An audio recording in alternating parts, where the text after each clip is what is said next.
प्रातः क्लास चल रहा था 20/11/1967 सोमवार का छोटे पेज की पहली लाइन की बात क्लियर हो रही थी 2 दिन से। क्या कि राधा और कृष्ण इनमें क्या खास फर्क बताया। कृष्ण को कहते हैं श्याम सुंदर, परंतु राधा को श्याम सुंदरी नहीं कहती। तो फर्क हुआ ना। कृष्ण को झुलाते हैं झूले में, राधा को तो नहीं झुलाते। तो देखो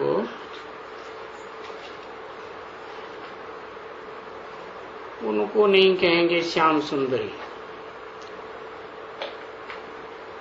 और कह भी नहीं सकेंगे,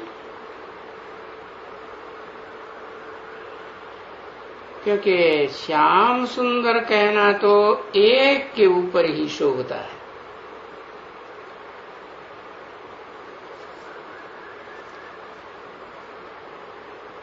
तो ये सभी बातें बैठ करके बच्चों को समझाते रहते हैं कि बच्चे ये सभी अच्छी तरह से समझ जाएं और किसको भी समझाने में समर्थ हो जाएं। तो जो समझते हैं, लिखते हैं, नोट करते हैं, समझाते हैं, ऐसे प्रैक्टिस करते रहते हैं। तो इसमें समझाने की भी प्रैक्टिस चाहिए ना। तो जिसकी जास्ती प्रैक्टिस होती है समझने की, समझाने की, और वो इंग्लिश में भी समझाते हैं, हिंदी में भी समझाते हैं, और जो भाषा जानते हैं अच्छी तरह से उस भाषा में समझाते हैं। अभी इंग्लिश में भी समझाते हैं।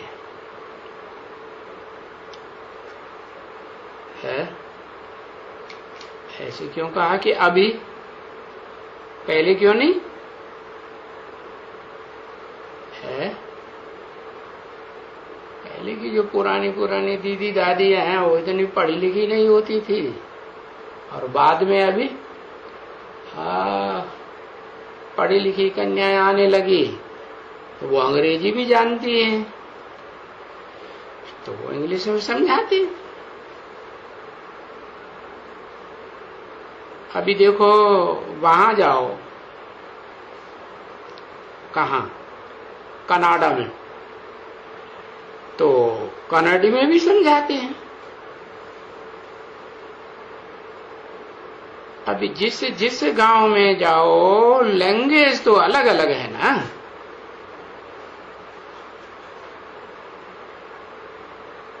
गुजराती में भी तो समझाना पड़ता है।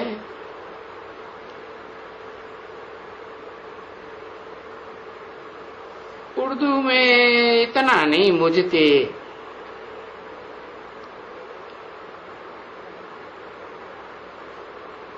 क्यों? क्योंकि उर्दू वाले हिंदी समझ जाते हैं। यहाँ मुसलमानों का राज्य सैकड़ों साल चला ना भारत में, तो उनकी भाषा भी आ गई। यथा राजा तथा प्रजा, वैसी भाषा भी चलती है। तो जो उर्दू वाले हैं वो हिंदी समझ जाते हैं, इंग्लिश भी समझ जाते हैं।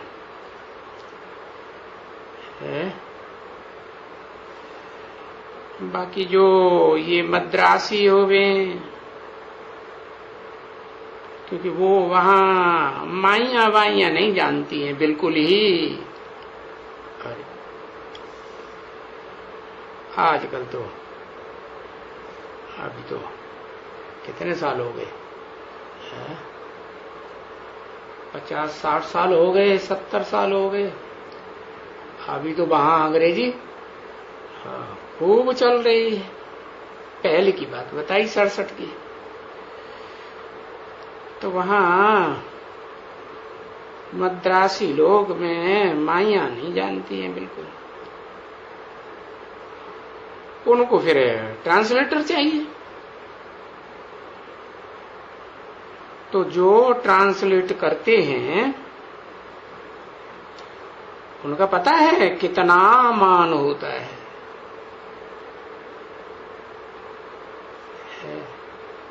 जो 8-10 लैंग्वेज जानते हैं, अरे उनकी तो बहुत कीमत होती है।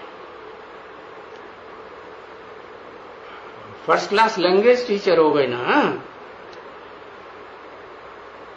देखो वो यहां भी होते हैं दिल्ली में, ये काउंसिलों में आकर के बैठते हैं, तो जब काउंसिलर्स के भाषण होते हैं तो सभी भाषाओं में वो समझाते रहते हैं। हाँ, उनका ट्रांसलेट करते रहते हैं ना। तो वो भी प्रबंध तो रखा है ना बच्ची। अब उसका पगार भी कितना होगा ट्रांसलेटर का, क्योंकि ऐसे ट्रांसलेटर बहुत भाषाएं जानने वाले बहुत तो मिलेंगे नहीं। अरे बहुत अच्छा पगार उनको मिलता होगा।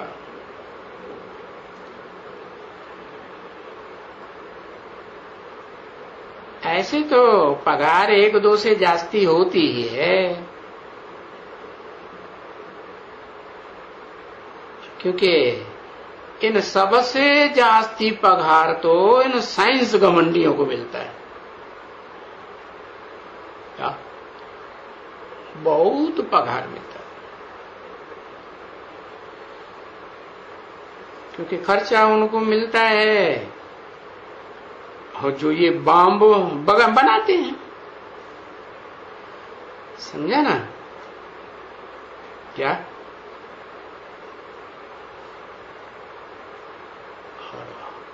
यहां फिर शूटिंग होती है ब्राह्मणों की दुनिया में, बम्स बनाने वालों की शूटिंग होती है ना, है?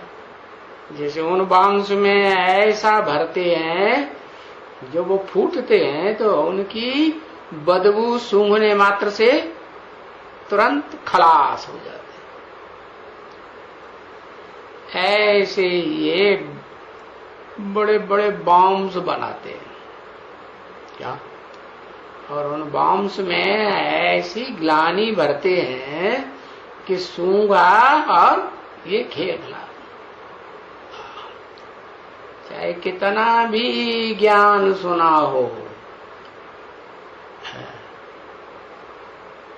ज्ञान की खुशबू होती है ना, वो सब बेकार। ज्ञानी का बॉम्ब फटता है, पता है बड़े के बड़ा बॉम्ब कौन सा है? हाँ, परमात्मा प्रत्यक्षता बॉम्ब, परमपिता प्रत्यक्षता बॉम्ब नहीं। पहले तो मुकर्रर रथ है, जिसे गीता में बताया परमात्मा इति उदाहरत है, परमात्मा कहा जाता है, क्योंकि परम पिता तो एक ही आत्मा है जो अक्षर है और सदा अक्षर है, कभी क्षरित होता ही नहीं, क्षीण होता ही नहीं।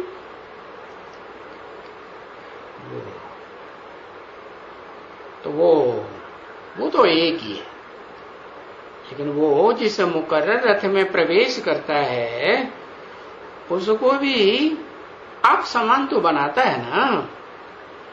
तो वो जो कहा जाता है परमात्मा, माने जो भोगी आत्माएं हैं उनके बीच में परम पार्टधारी है। क्या भोग भोगने में भी परम पार्टधारी? कैसा कैसा भोग? एक तो होता है श्रेष्ठ इंद्रियों का भोग, और उससे भी ऊंचा इंद्रियातीत भोग। कौन सा? है? इंद्रियों से परे का भोग होता है ना? नहीं क्या? है? अरे सूर्य कलातीत है ना, तो कलातीत सुख देगा ना। चंद्रमा तो 16 कलाओं में बंधा हुआ होता है, तो जो ज्ञान चंद्र का पार्ट है, कृष्ण चंद्र कहते हैं, तो वो तो लिमिटेड सुख देता ना, 16 कला में बंधा हुआ सुख देता है। और सूर्य तो अखूट ज्ञान की रोशनी का भंडार है, तो अखूट सुख देगा ना। तो वो जड़ सूर्य की बात नहीं है, ये चैतन्य ज्ञान सूर्य परम पिता हेवनली गॉड फादर शिव की बात है, जो सदा शिव है।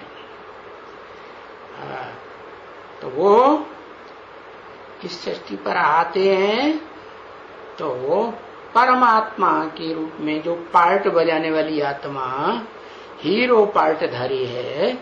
इस बात में पहले हीरो बनाता है ऊंच ते ऊंच सुख भोगने में। कौन सा ऊंच ते ऊंच सुख? एक होता है भ्रष्ट इंद्रियों का सुख, कर्मेंद्रियां कहते हैं, उससे ऊंचा होता है ज्ञान इंद्रियों का सुख, उसमें भी तो नंबरवार है ना। है? ज्ञान इंद्रियों में भी सबसे ऊंचा आंखों का दृष्टि का सुख, और उससे भी ऊंचा इंद्रियातीत ज्ञान इंद्रियों से भी ऊंचा है। हाँ, जिसे कहें, हाँ क्या कहें,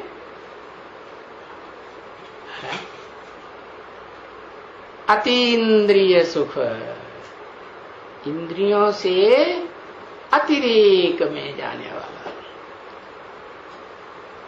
जैसे इंद्रियों का सुख भूल जाता है, वो अतीन्द्रिय सुख जिनको मिलता है, तो इंद्रियों का सुख इतनी उच्च कोटि का सुख है। तो वो जो हीरो पार्टधारी होगा, वो तो फिर ऊंचे से ऊंचा सुख भोगेगा ना। है? हाँ, तो उसकी तो फिर बहुत महिमा होगी संसार में।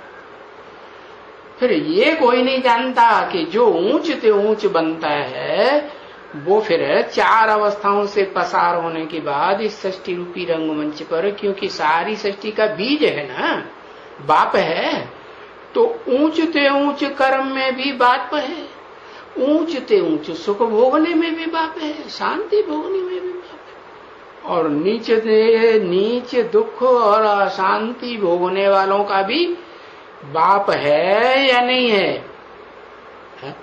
है। तो जब नीचे से नीचे सुख भोगता है भ्रष्ट इंद्रियों का, और सबसे जास्ती सुख भोगता। दुनिया में क्रिश्चियंस वगैरह होंगे यादव, उनमें तो फ्री है, उनके सरकार से कानून बना हुआ है, तुम कितनी भी शादियां करो, कितने भी डाइवोर्स दो, कितनों के साथ भी इंद्रियों का सुख भोग, छूट है कि नहीं? हाँ, छूट है। और सरकारी तौर पर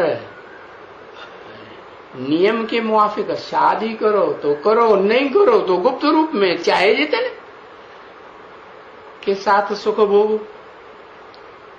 तो व्यभिचारी हुआ सुख या अव्यभिचारी हुआ? व्यभिचारी सुख। तो ये भारत में तो इसे बहुत बुरा मानते हैं। क्यों?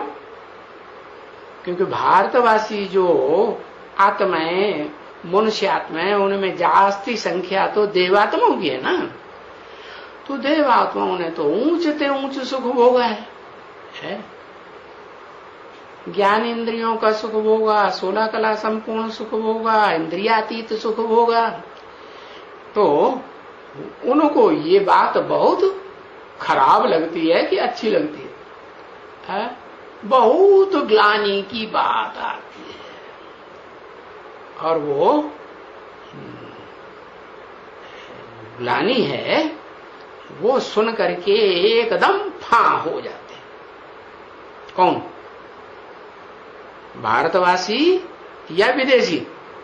भारतवासी फां हो जाते हैं। तो ये जो बॉम्ब्स बनाते हैं ग्लानि के, है विचार की ग्लानि सबसे बड़ी ग्लानि हुई ना भारतीयों के हिसाब से, समझा ना? तो ये बॉम्ब्स हैं बेहद के ब्राह्मणों की दुनिया में ग्लानि के बॉम्ब्स। किसकी ग्लानि? ऊंच ते ऊंच पार्टधारी जो विश्व पिता है, सारी दुनिया का जो बीज है, बाप है, उसकी भी ग्लानि। तो जो उनकी भावना बैठी हुई है भगवान के ऊपर, वो भावना टूट जाएगी या रह जाएगी? भावना टूटती है और धड़ाधड़ टूटती है। ग्लानि सूंघी और बस अनिश्चय बुद्धि बने। तो अभी बॉम्ब से जिसको नाम कहते हैं बम्ब है, वो तो किस बात के लिए है?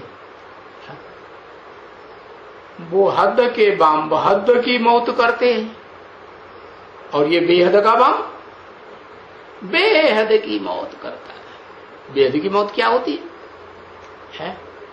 बेहद की मौत होती है अनिश्चय बुद्धि विनश्यते। जो धारणा बाप सिखाते हैं धर्म की, सबसे पहली धारणा क्या सिखाते हैं? फाउंडेशन में ही क्या धारणा सिखाते हैं? तुम आत्मा हो, ज्योति बिंदु भ्रकुटी की मध्य में रहने वाली, तुम देह नहीं हो। तो बस ये जो अव्वल नंबर ईश्वर की सिखाई हुई धर्म की धारणा है, उस पर भारी आघात होता है। क्योंकि देव आत्माएं तो इसी धारणा के आधार पर सतयुग त्रेता में जिंदा रहती है कि मरती है? वो तो मरती थोड़े ही है, स्वेच्छा से शरीर रूपी वस्त्र उतारती है। उन्हें कोई मरना महसूस होता है? आज की दुनिया में तो मरने से कितना डरते, सबसे बड़ा भय पैदा होता है मृत्यु का दुख है। तो और भी दुख है, जन्म का दुख होता है, बुढ़ापे का दुख होता है, और भी प्रकार के दुख है। लेकिन ये जो बेहद की मौत है ब्राह्मणों की दुनिया में, वो ग्लानि सुन करके धड़ाधड़ मौत होती है। क्या? क्यों? क्योंकि ये तो नई बात है ना। क्या? कि वो शिव कौन है? शिव को तो कहते हैं एवर प्योर है। एवर प्योर माने परम पवित्र है। जब परम पवित्र है तो अपवित्र काम करेगा? ये विविचार में जाना, भ्रष्ट इंद्रियों से विविचार करना, ये तो बहुत ही अपवित्र काम हो गया। देवात्माएं तो एक के साथ सुख भोगते हैं कि अनेकों के साथ सुख भोगते हैं? एक के साथ सुख भोगते हैं। वो तो कितने पवित्र होते हैं। और उन देवताओं को बनाने वाला कितना पवित्र होना चाहिए? नहीं, बहुत पवित्र। तो जब ये बात बुद्धि में बैठती है कि जो हमने समझा था कि ये तो पवित्र देवताओं को भी बनाने वाला पवित्रतम है, एवर प्योर शिव बाबा है, साकारी सो निराकारी है, निराकारी सो साकारी है। तो वो ग्लानि का बॉम्ब जब फूटता है और उसके ढेर के ढेर गवाह निकल पड़ते हैं। क्या थोड़े गवाह निकलते हैं कि ढेर के ढेर निकलते हैं? ऐसे नहीं कि थोड़े निकलते। हाँ, जैसे तुम बच्चों ने देखा सुना है, फर्रुखाबाद में ग्लानी हुई है ना, तो कितनों ने प्रूफ दिया, कितनों ने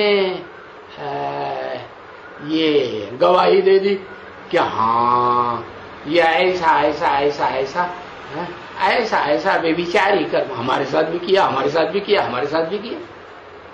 तो ढेर सारी टूट पड़े ना, ये सुन के टूट पड़े ना। हाँ, यहां तक कि जो अपने को तन मन धन से सरेंडर हुए थे वो भी आधे अपने अपने घर भाग गए, भागे कि नहीं। हाँ, तो ये बेहद की ग्लानि का बम फूटता है। उस समय तो सन 98 की बात है, वो तो अर्ध विनाश हुआ। और अभी तो कौन सी शूटिंग होनी है, रिहर्सल होनी है कि नहीं। जैसे यज्ञ के आदि में रिहर्सल हुई थी कि नहीं, 10 साल की। पहले ओम मंडली में हुई ना, तो ओम मंडली में 10 साल में से 5-6 साल पूरे हुए और वो ग्लानि का बम फूटा सिंध हैदराबाद में, और सारे ही क्या हुआ, सारे ही टूट गए कि नहीं। ओम मंडली में क्या हुआ, टूट गई है, माला मोती बिखर गए, 2 दिन रहकर साथ न जाने किधर गए। तो जो आदमी हुआ सो फिर 100 साल जो पुरुषोत्तम संगम युग का बताया है, ऊंचे ऊंचे धर्म पिता जो सद्धर्म की स्थापना करता है, 100 साल ही तो बताए ना उसके भी, जैसे और धर्म पिताओं के 100 साल। तो उन 100 सालों में आदि के 10 साल में जो हुआ वो अंत में भी होगा या नहीं होगा, है? नहीं होगा। हाँ होगा। आदि सो, अरे बोलते क्यों नहीं, आदि सो अंत। तो वो अंत जो है वो वेद में, ब्राह्मणों की दुनिया में 2 प्रकार की आत्मा है। एक है सूर्य से जन्म लेने वाली सूर्यवंशी, और दूसरी है ज्ञान चंद्रमा जो कृष्ण वाली आत्मा है, दादा लेखराज ब्रह्मा का पार्ट बजाती है, उससे जन्म लेने वाली सारी दुनिया। नीची कुरी के ब्राह्मण है ना, तो इसमें चंद्रमा में कम रोशनी है, कम ज्ञान है, तो ज्ञान कम उठाने वाली आत्मा है। धुंधले प्रकाश में जन्म लेने वाली आत्मा है। उनमें तो ज्ञान कम है, तो फिर ज्ञान के आधार पर ही तो सुखी जीवन बनता है ना। हाँ, तो जो आत्माएं सूर्यवंशी हैं, सूर्य के सन्मुख बैठ करके सुनती हैं, बाप के रूप में, टीचर के रूप में, सुप्रीम टीचर के रूप में, सदगुरु के रूप में, तो वो आत्माएं जो हैं वो ऊंची हुई ना। हाँ, वो बाप समान बीज रूप आत्माएं हैं। तो बीज रूप आत्माओं की पहले शूटिंग होगी, रिहर्सल होगी ब्राह्मणों की दुनिया में अंत में, या आधार मूर्त जड़ों की पहले रिहर्सल होगी। हाँ, किसकी होगी, बीज रूप आत्माओं की होगी। तो ये 10 साल और 20 साल की बात आई कि विनाश के कितने साल हैं, तो अव्यक्त बाप दादा ने बता दिया। अरे तुम बीज रूप आत्माओं के लिए जो ज्ञान सूर्य के डायरेक्ट बच्चे हो, उनके लिए तो 20 साल तो है ही नहीं। कितने हैं ज्यादा से ज्यादा 10। ये 10 साल के अंदर स्थापना भी है। कौन सी स्थापना, अरे रुद्रमाला पहले प्रत्यक्ष होती है ना, तो अभी तक माला बनी क्या, बनी? अभी तक तो नहीं बनी। कितने साल हो गए, 80 साल बीत गए। यज्ञ के आदि में ओम मंडली में माला बनाते थे और बार बार टूट जाती थी। बीच में भी ब्रह्मा बाबा ने माला बनाना शुरू किया है, और संदेशी ने आके बताया ब्रह्मा बाबा माला बनाते थे और बाप बैठ के मुस्कराते थे। ऐसे बोला। क्यों मुस्कराते थे? मुस्कराते इसलिए थे कि ये जो ज्ञान चंद्रमा का पार्ट बजाने वाला जो ब्रह्मा है ना, 4 मुखों का संगठन बनाने वाला है, चतुर्मुखी ब्रह्मा है ना, तो इसमें ज्ञान तो चंद्रमा जैसा थोड़ा है, लिमिटेड, 16 कला संपूर्ण। जब ज्ञान ही थोड़ा है तो ये कैसे बनाएगा संगठन? है? संगठन बनेगा? है? संगठन बनेगा भी तो भी क्या होगा? तो भी बिगड़ जाएगा। तो बताया कि बाप मुस्कुराने लगे। अब अंत में क्या करेंगे? जैसे आदि में ओम मंडली में बाप जब पढ़ाई पढ़ा रहे थे, हैं, तो उस समय जो गीता ज्ञान सुनाते थे तो वही संस्कृत की गीता के अर्थ बैठ करके बताते थे। तो अब अंत में फिर गीता प्रत्यक्ष होगी कि नहीं? अरे भारतवासियों का मुख्य धर्म ग्रंथ कौन सा है? गीता। लेकिन वो बेचारे भूल गए हैं, आज की प्रजातंत्र गवर्नमेंट में ये भी भूल गए कि हमारा मुख्य धर्म ग्रंथ कौन है। अगर जानते होते कि रिलीजन इज माइट, धर्म में ही ताकत होती है, तो फिर वो एक धर्म ग्रंथ को अपनाते।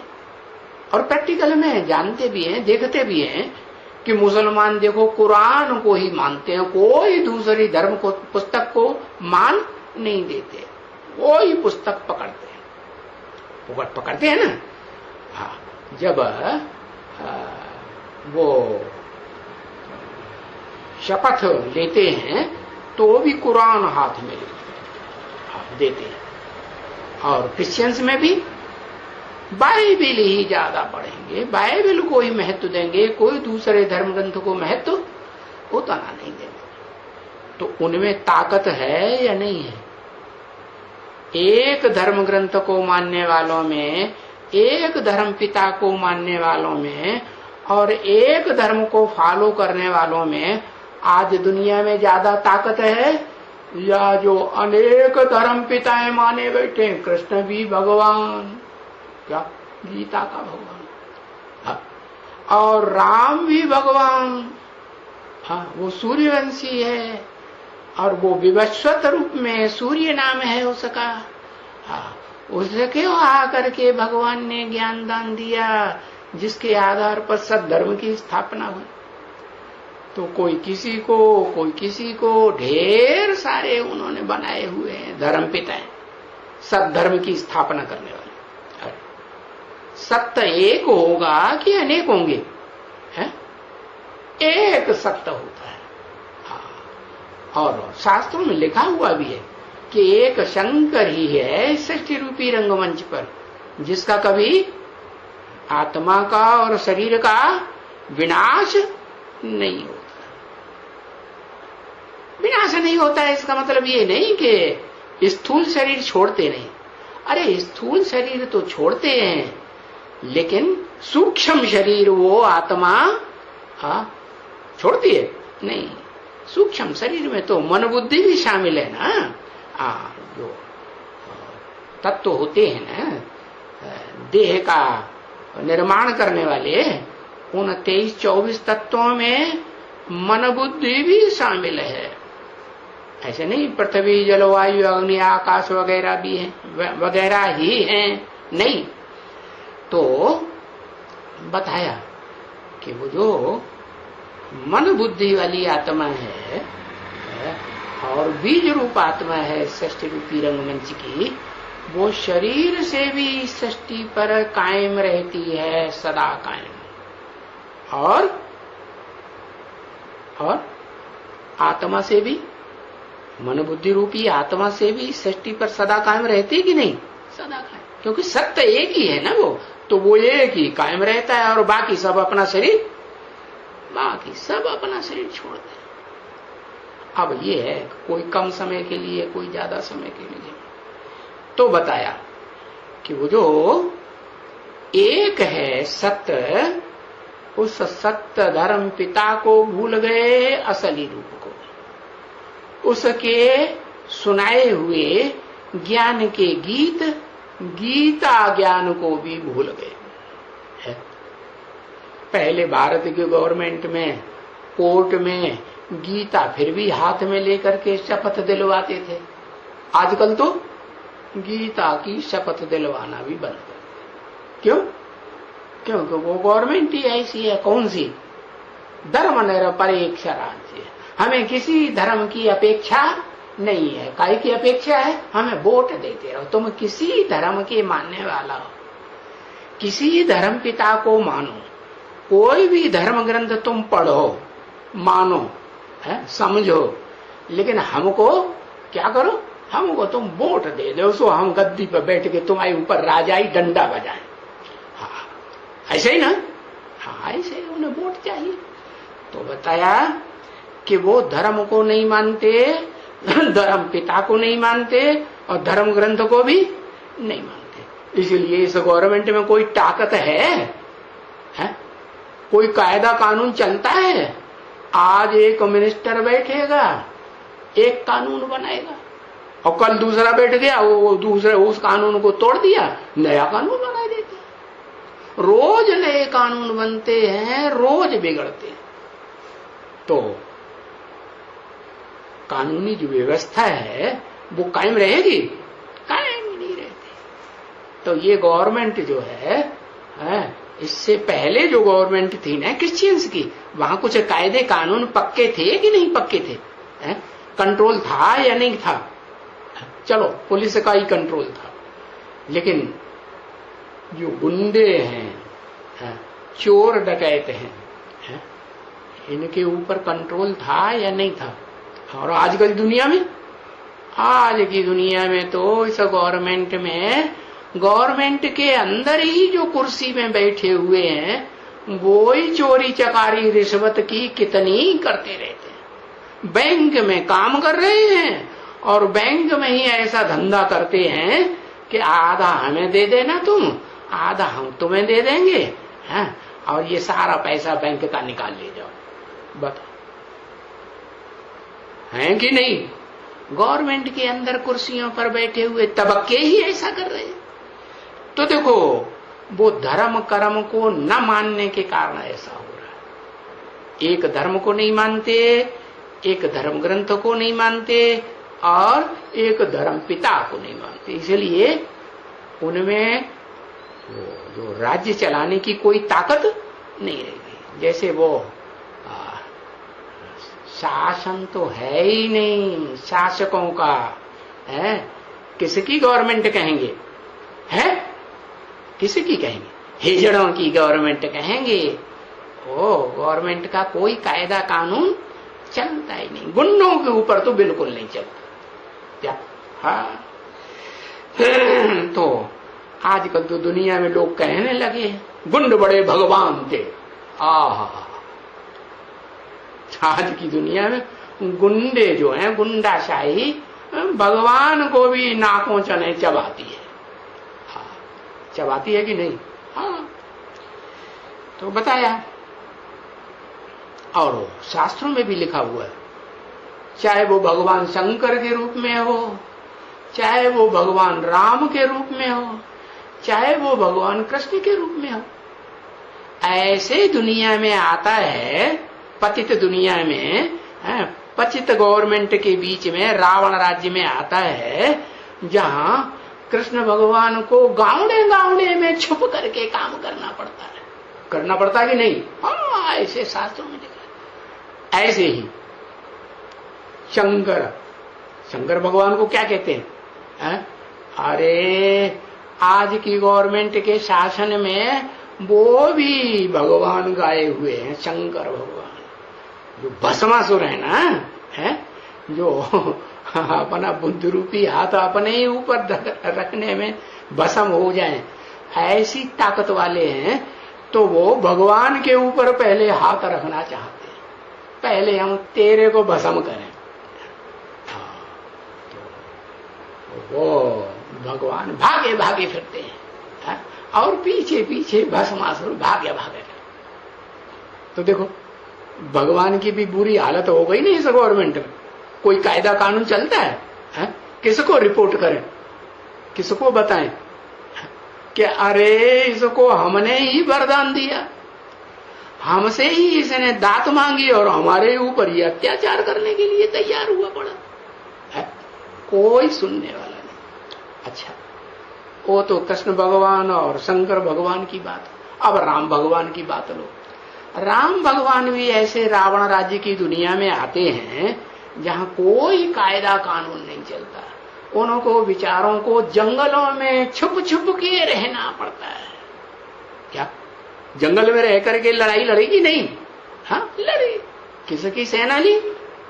अरे उनको आदमी भी नहीं मिले, मनुष्य मिले ही नहीं जो स्थिर बुद्धि होकर के मनन चिंतन मंथन कर सके। बंदर जैसी बुद्धि, अभी अभी यहां बुद्धि अभी भाग गई। कैसी बुद्धि? चंचल बुद्धि। कैसी? बंदरों जैसी। तो दिखाते हैं उन्होंने कौन सी सेना ली? बंदरों की सेना ली। हाँ, और बंदर कहाँ रहते हैं? गांवों में ज्यादा रहते हैं कि जंगलों में ज्यादा रहते हैं? जंगलों में बंदर बहुत मिलते हैं। कांटों के जंगल में तो क्या ये दुनिया क्या है? कांटों के जंगल है ना। तो कांटों के जंगल में वो राम भगवान ने बंदरों की सेना ली। कोई मनन चिंतन मंथन करने वाले मनुष्यों ने उनका साथ दिया ही नहीं। तो देखो भगवान की भी इस गवर्नमेंट में कैसी दुर्गति होती है। हाँ, क्यों दुर्गति होती है? क्योंकि भगवान इस सृष्टि पर आकर के जो ऊंचते ऊंच पार्ट बजाते हैं उस पार्ट को ये दुनिया नहीं पहचानती। अरे दुनिया तो दुनिया, जो सन्मुख बैठने वाले बंदर हैं वो भी नहीं पहचानते, और न पहचानने के कारण है और विरोधियों के प्रभाव में आ जाते हैं। तो जो विरोधी रावण संप्रदाय के दूसरे धर्म के विदेशी धर्म वाले और विधर्मी, चाहे भारतीय धर्म वाले हों चाहे विदेशी धर्म वाले हों, उनके प्रभाव में आ जाते हैं। और प्रभाव में आकर के बस उन्होंने जैसा सुनाया, अरे वो तुम्हारा भगवान ऐसे करता है। जैसे क्रिश्चियंस होते हैं ना, राम भगवान की, कृष्ण भगवान की, शंकर भगवान की ग्लानी सुना सुना करके कन्वर्सन करते हैं कि नहीं? हाँ, कितने भारतवासियों को कन्वर्ट कर दिया। तो ऐसे ही ये ब्राह्मणों की दुनिया में ये रिहर्सल होती है। पहले परमात्मा प्रत्यक्षता बम की। कैसी प्रत्यक्षता? दुनिया जो है आज की ऐसी बन गई कि ग्लानि की बातें बड़ी चाव से सुनती है। क्या किसी के गुण बखान किए जाए मनुष्यों के तो उन बातों को ज्यादा सुनेगी। हाँ, ग्लानि की बातें बड़े प्यार से सुनते हैं। और कहीं बताया जाए कि भाई ब्राह्मण ये लोग कहते हैं ब्रह्मा की शैतानापन को कि हमको तो भगवान मिला है, और फिर जब उनकी समझ में आता है अरे भगवान भी ऐसे काम करता है, इतना भी विचारी बनता है। अरे हमने तो सही सुना था, सुन सुन करके तो हम कन्वर्ट हुए क्रिश्चियन धर्म में, मुसलमान धर्म में, कि तुम्हारा जो कृष्ण भगवान है वो 16,000 रानियां रखता है। अरे सारा सुख खुद ही भोगेगा तो पब्लिक बिचारी क्या करेगी? यथा राजा तथा प्रजा। और राजा के पास तो ताकत है, लेकिन प्रजा के पास तो उतनी ताकत नहीं है, तो क्या करेगी? चोरी चकारी करेगी या नहीं करेगी? हाँ, चोरी से भी विचार करेगी। तो दुनिया में तो एकदम सत्यानाशी छा जाएगी। अब इनका जो भगवान है उस भगवान के बारे में वो असलियत जानते नहीं है। एक तरफ मंदिर बना बना करके शिव के, वहां मंदिर में पूजा भी करते हैं। किस बात की पूजा? कौन से कर्म की पूजा करते हैं? वो मंदिर में जो शिवलिंग रखा हुआ है वो कौन सा कर्म कर रहा है और किसके साथ कर रहा है? कर रहा है कि नहीं? हाँ, क्या कर्म दिखाया कि वो भगवान शिवलिंग के रूप में है, उसके लिंग की ही पूजा होती है, कान की पूजा नहीं होती। नाक नहीं रखी हुई है, ना आंख रखी हुई है, न टांग रखी हुई है, काहे की पूजा होती है? लिंग रखा हुआ है, वो लिंग है। हाँ, वो काम दिखाया जाता है। जो दुनिया जो है वो तो फिर भी शर्म आती है तो छुप छुप के करती है, दुनिया को तो फिर भी शर्म आती है। लेकिन ये तो मंदिर बना के सारी दुनिया दर्शन करने आ रही है और उसको हाँ ये दिखावा कर रहा है। क्या कर रहा है कि देखो मैं ये कर रहा हूं। अरे, और उसमें भी उस आरगे में कोई एक नहीं पड़ा हुआ है क्या कि कोई एक पार्वती की बात हो है? अरे हम बच्चों को तो बता ही दिया भगवान ने, क्या तुम सब पार्वतियां, तुम सब सीताएं हो, है? क्या हो? तुम सब द्रौपदियां हो। कलयुग में है, सतयुग में त्रयोदशी द्रौपदियों को कोई नंगन करता है, कहां नंगन होती है? इसे कलयुग की बात है। तो कलयुग में द्रौपदियां नगन होती हैं, सीताओं को रावण चुराए ले जाता है, और जो क्या बताया ये पार्वती, हाँ, तुम सब पार्वतियां हो, माने पार लगाने वाली हो। क्या? किसको पार लगाने वाली? कोई न कोई को तो पार लगाने वाली सब हो। क्या? तुम सब कौन? अरे बीज रूप आत्माओं में से बोला होगा या सभी के लिए बोला होगा? बीज रूप आत्माओं के लिए बोला कि तुम सब पार, तुम बीजों में सारी दुनिया समाई हुई है, नहीं समाई? जब एक बीज में सारे सस्य वृक्ष के 500-700 करोड़ पत्ते समाये हुए हो सकते हैं, तो दूसरे बीजों में थोड़े नंबरवार नहीं समाये हुए हो सकते हैं? हाँ, हो सकते हैं। तो बताया ये तुम पार्वतियां पार लगाने वाली, तुम्हारे अंडर में जितने भी आत्माएं हैं कंट्रोलिंग पावर में जन्म जन्मांतर संसर्ग संपर्क में आती हैं, उनकी पार लगाने वाली तुम पार्वतियां। नंबरवार हो कि अव्वल नंबर हो सब? हाँ, अव्वल नंबर को पार लगाती है। जो सारी मनुष्य सृष्टि का बीज है, बाप है, उसको पार लगाने के निमित्त बनती है। तो जैसे कि 500-700 करोड़ की अम्मा बन गई कि नहीं?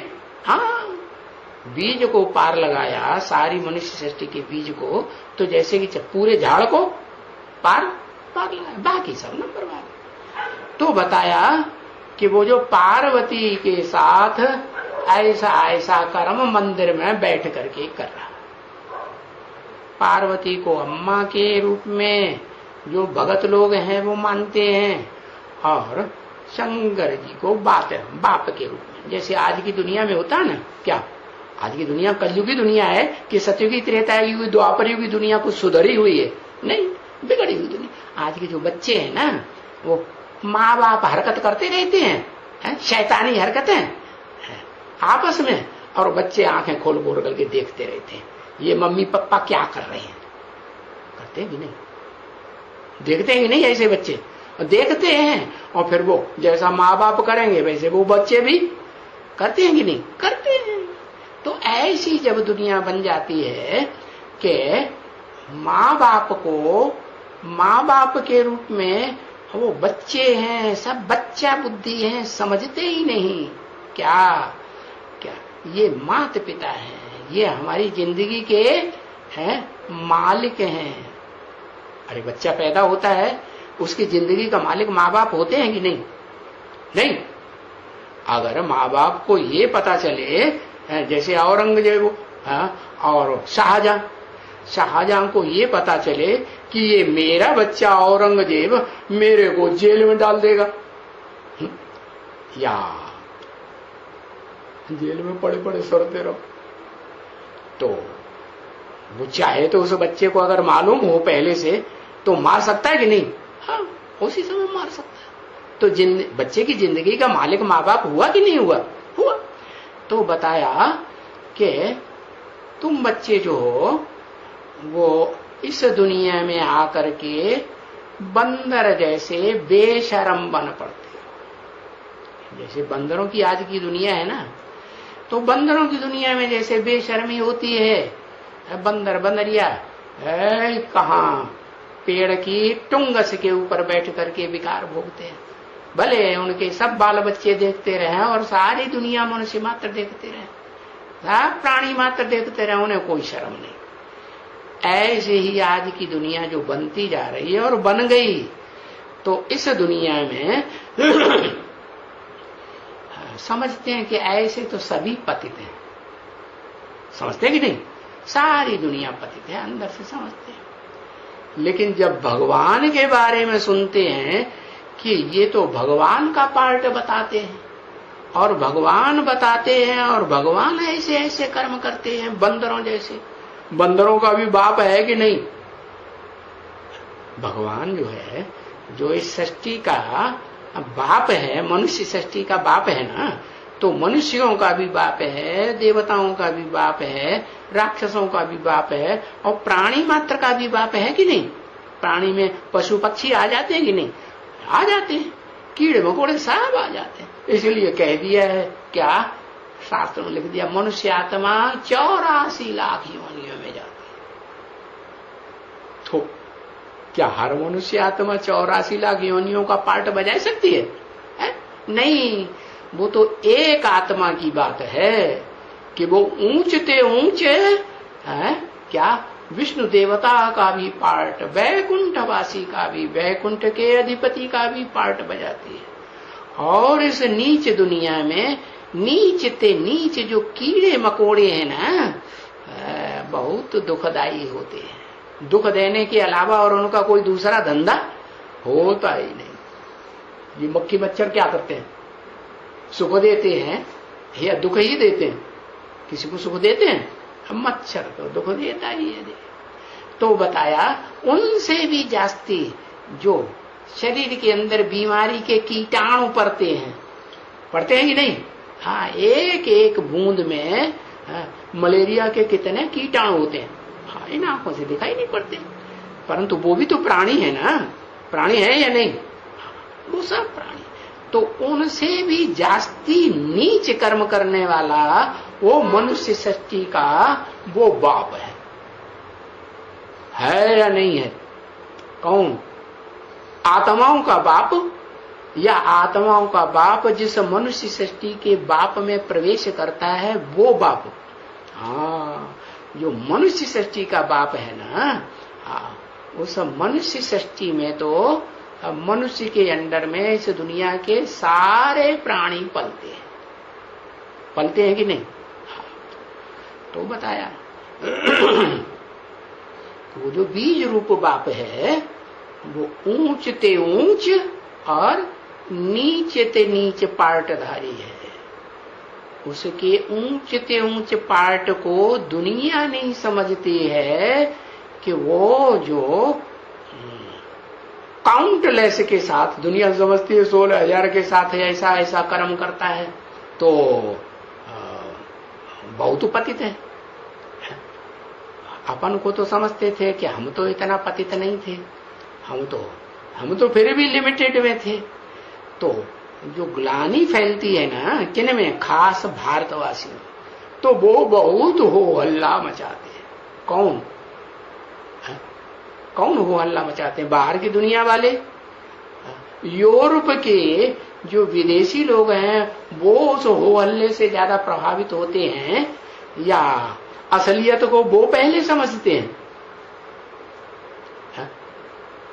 कृष्ण की जो 16,000 रानियों की बात है, उस बात की असलियत को जब भगवान बाप आकर के क्लियर करते हैं तो पहले कौन समझता है? विदेशी समझते हैं कि भारतवासी समझते हैं?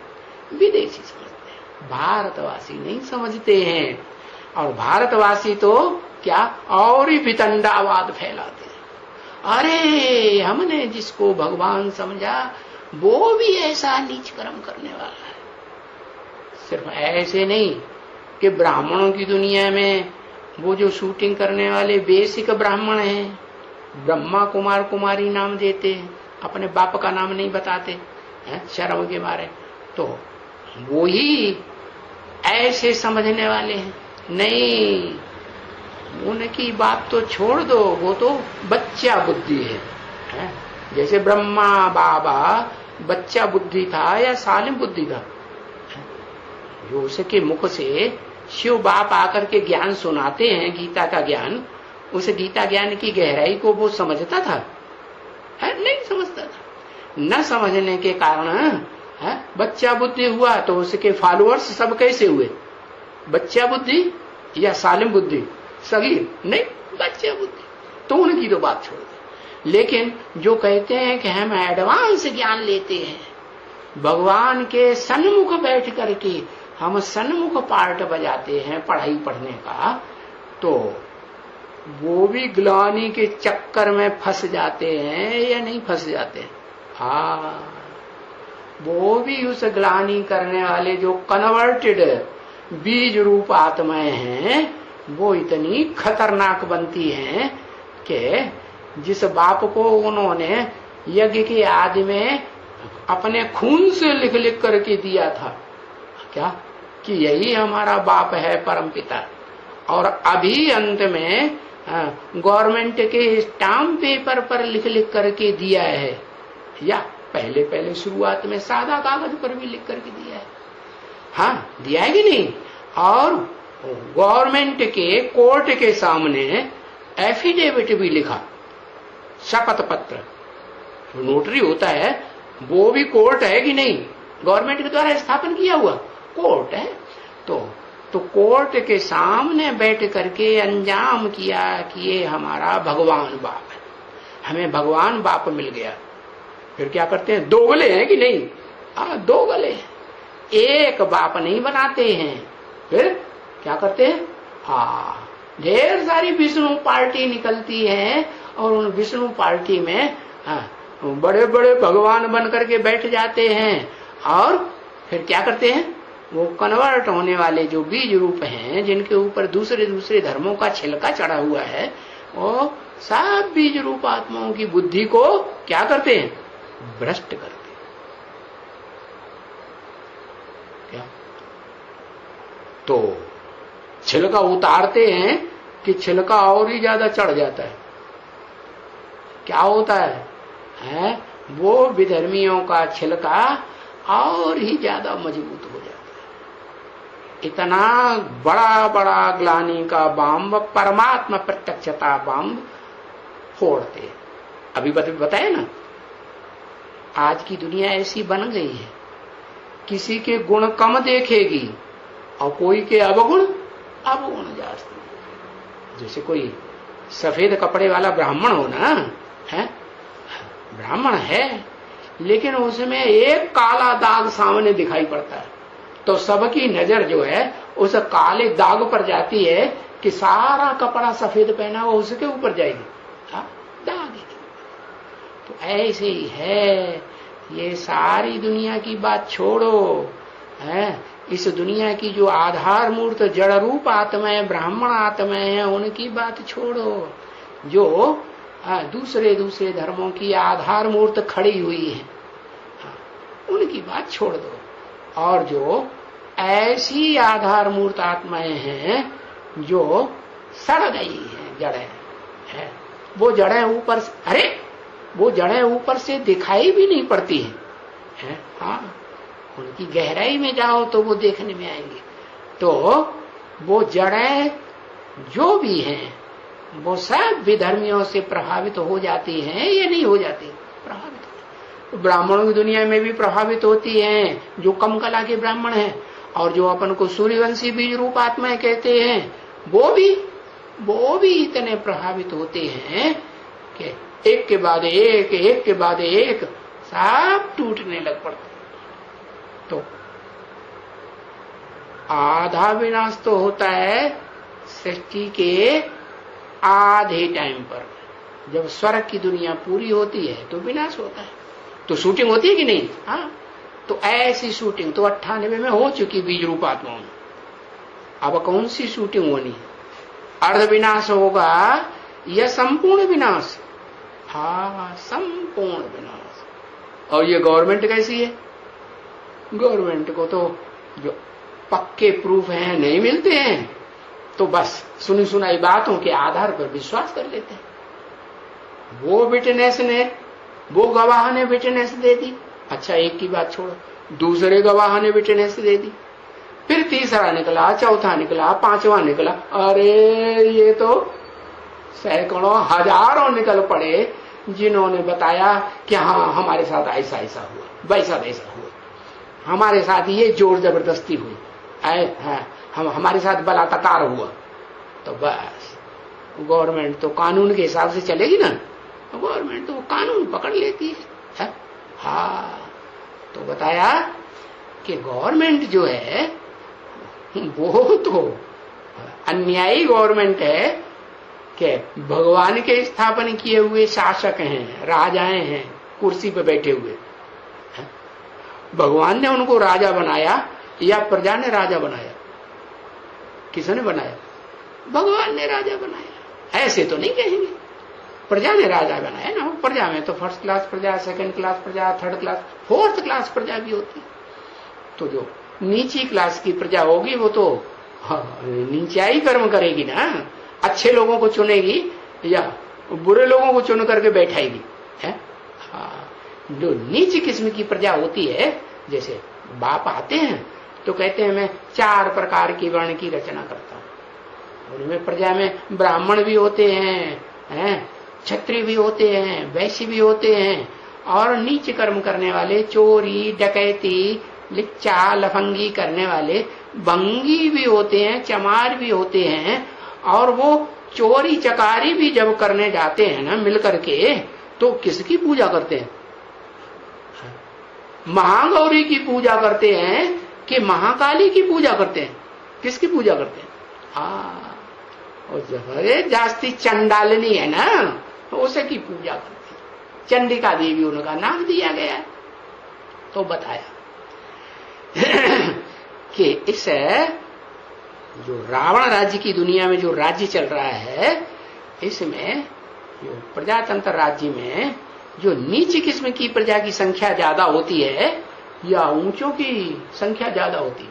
अरे तुलसीदास ने तो 300-400 वर्ष पहले ही लिख दिया, भय वर्ण संकर सबे, भले ऊपर से कोई चुट्ट रखते हो और ये जनेऊ रखते हो लंबा चौड़ा, दिखाने के लिए है, लेकिन अंदर से वो भी समझते हैं कि हम बड़े बेविचारी हैं, हम बड़े शराबी कबाबी और जाने क्या क्या लुच्चे लफंगे के कर्म करने वाले हैं। अंदर से तो समझते हैं, लेकिन बाहर की दुनिया में बड़ा अपन को बड़ा पंडित विद्वान आचार्य और बड़ा सन्यासी समझ करके दिखाते हैं। ऐसे होता है कि नहीं?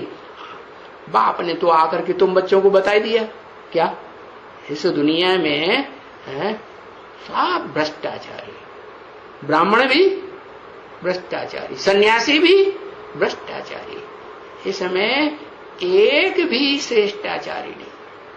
और जो श्रेष्ठाचारी है और श्रेष्ठ धर्म की स्थापना करने वाला है, वो आकर के जो पार्ट बजाता है कर्म इंद्रियों से, भ्रष्ट कर्म इंद्रियों से, वो भ्रष्ट कर्म इंद्रियों के पार्ट को भी वो नहीं समझते कि वो मन बुद्धि से उपराम रहता है, तो उसके ऊपर पाप चढ़ेगा या नहीं चढ़ेगा? पाप ही नहीं चढ़ेगा। इस बात की गहराई कोई नहीं समझते। न समझने के कारण भगवान के पार्ट को भी लुच्चा लफंगा है, जार कर्म करने वाला समझ लेते। तो बताया कि ऐसी दुनिया जब बन जाती है तो क्या होता है? उनकी दुनिया में समझाने वाला कोई है ही नहीं जिसको कोई समझाए। अरे भगवान की भी इतनी ग्लानि कर दी तो भगवान की बात कौन मानेगा? सुनेगा? कोई मानेगा नहीं। फिर भी नंबरवार तो इस दुनिया में होते हैं या नहीं कि सभी के जैसे? हाँ, तो 1-2 आत्माएं इस सृष्टि रूपी रंगमंच पर ऐसी भी हैं, बीज रूप आत्माओं में भी, और उन जड़ के रूप में पार्ट बजाने वाली आधार मूर्त आत्माओं में भी 2 आत्माएं विशेष ऐसी हैं कि जो जन्म जन्मांतर बुद्धि योग एक से लगाने वाली है या अनेक से लगाने वाली है, ऐसा भी पार्टधारी है। तो बुद्धि योग के आधार पर रुद्रमाला में उसको कहा जाता है काशी नगरी। क्या काशी माने तेज। कौन सा तेज? देह का तेज, देह की कर्मेंद्रियों का तेज, के मन बुद्धि का तेज, मन बुद्धि की एकाग्रता का तेज। और ऐसी भी हैं जो विजयमाला कही जाती है, जो विकारों पर विजय प्राप्त करना प्रैक्टिकल में सिखाई देती है संगी साथियों। तो बताया उनमें जो फर्स्ट क्लास है वो कौन सी, तुम्हें तो अच्छा मालूम होगा। हाँ, वो देह से भी पवित्र तो मन बुद्धि रूपी आत्मा से भी पवित्र रहने का प्रैक्टिकल पार्ट बजाने वाला। तो भगवान जिसको सारी दुनिया ने नीचे गिरा दिया है, नाक नीची कर दी, नीची कर दी ना। हाँ, नाक रगड़ा दी दुनिया में आकर, दुनिया भ्रष्टाचारी दुनिया में, तो वो निकलती है। और वो निकलती है तो वो फिर नाम बाला करती है। ऐसी ज्ञान गंगाएं फिर नंबरवार ढेर निकलती है। कहां? नॉर्थ इंडिया में निकलती है, यूपी साइड में, या दक्षिण भारत में?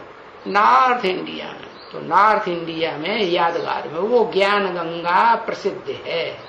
क्या? कैसी गंगा? ऐसी गंगा जिसकी देह रूपी मिट्टी को जो रेत होता है ना, सैंड, उसको पूरे शरीर पे अच्छी तरह थोप लो है, और एक लोटा बड़ा भर करके पानी डालो, वो सारा फट से ऐसी ज्ञान गंगा, जिनकी ज्ञान की रोशनी इतनी तीखी होती है कि जो मैल माटी है वो टिक ही नहीं सकता। ओम शांति।